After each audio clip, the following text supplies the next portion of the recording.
Chers amis, bonjour. Qu'est-ce qu'un motu proprio? Alors, l'expression motu proprio, c'est du latin, c'est un ablatif, et ça veut dire de son mouvement propre. Autrement dit, c'est un texte personnel du pape. Personnellement, le pape prend la décision de modifier surtout des choses par rapport au droit de l'Église. On pourrait dire qu'il a un aspect canonique, pour être précis. Donc ça veut dire qu'il y a des décisions qui sont prises parce que, personnellement, le pape estime qu'il faut prendre telle et telle disposition. Le motu proprio de 2021, donc celui de François, comporte deux parties. C'est très court à lire. La première partie qui sont les décisions de type juridique, et puis la deuxième partie qui est une lettre qu'il écrit aux évêques pour leur expliquer pourquoi il a pris cette décision de son mouvement propre de faire telle et telle chose. Bon.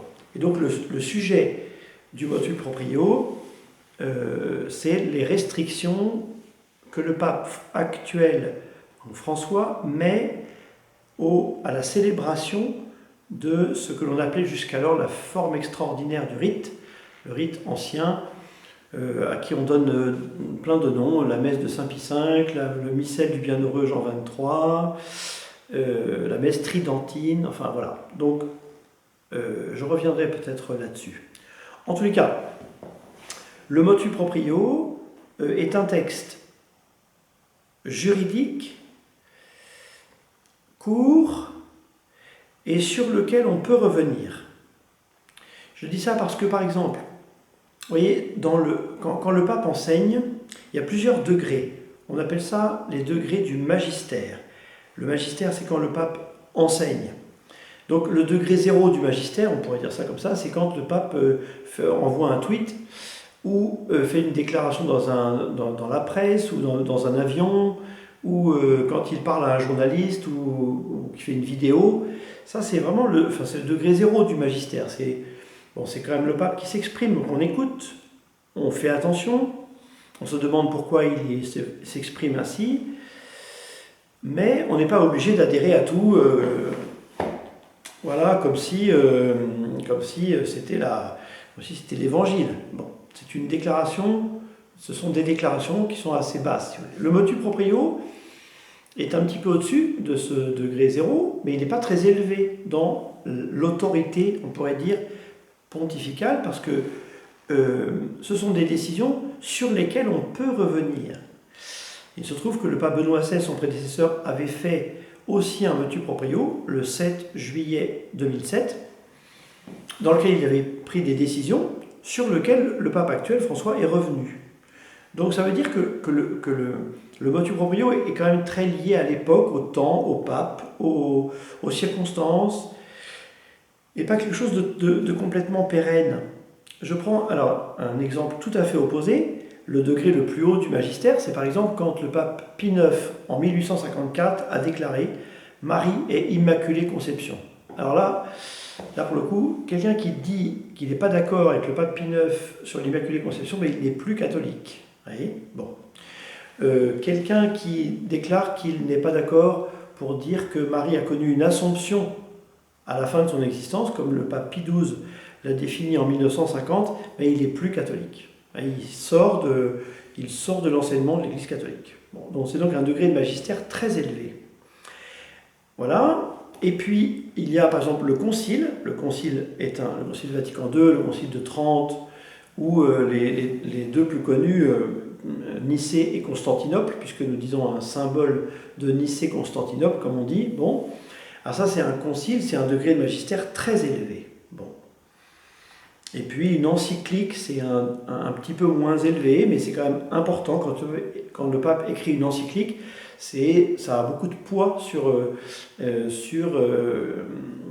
comment dirais-je, en termes d'enseignement. Et puis encore un peu en dessous, vous avez l'exhortation post-synodale, c'est-à-dire que les évêques du monde entier se réunissent, font un synode, discutent d'un tas de choses, et après le pape fait un texte qui résume un peu, selon lui, le meilleur de ce qu'il a entendu. Bon.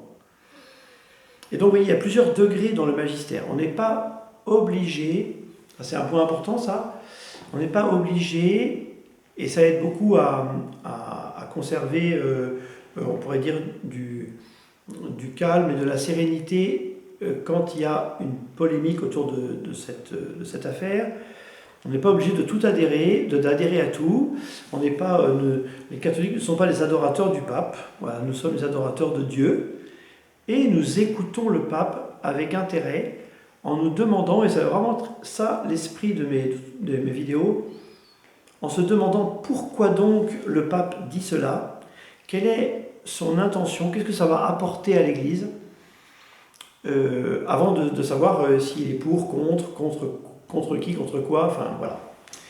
Donc on n'est pas obligé, comment dirais-je, d'appliquer à 100% bêtement, à la virgule près, tout ce qui est écrit, d'autant plus que le pape François a pris, quand il était archevêque de Buenos Aires, quelques libertés par rapport au motu proprio de Benoît XVI en 2007. Donc ça prouve bien que, voilà, qu'il n'a pas d'illusion probablement sur le fait qu'un évêque, chez lui, fait ce qui lui semble juste. Et d'ailleurs, très vite, vous avez peut-être le su, très vite des évêques en France se sont adressés aux communautés dites stables, c'est le nom que Benoît XVI leur avait donné, en leur disant ne vous inquiétez pas, on va s'asseoir, on va se rencontrer, on va voir comment faire, voilà. Il n'y a pas péril en la demeure. Donc voilà ce qu'on pouvait dire très grossièrement sur le motu proprio et sur son degré d'autorité, si on peut dire, dans l'Église, bien qu'il ait des aspects extrêmement concrets, précis, sur lesquels on ne reviendra pas forcément, hormis peut-être quelques petits points qui sont vraiment intéressants pour mieux comprendre ce document.